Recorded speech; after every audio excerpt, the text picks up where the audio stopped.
ស្នេហ៍អតីតពិតជាឈឺផ្សាមិនគួរឡើយណាយើងត្រូវប្រន់ប្រាបងហើយនឹងអូនយល់ចិត្តគ្នាណាស់វណ្ណៈដោផ្លាំងឲ្យយើងបែកគ្នា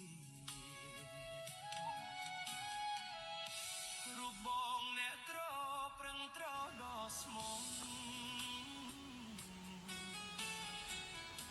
មិននឹកស្មានសមមានកំវេរីទោះបងភ័ក្រក្តីតែគ្មានទ្រព្យបានត្រឹមសោកា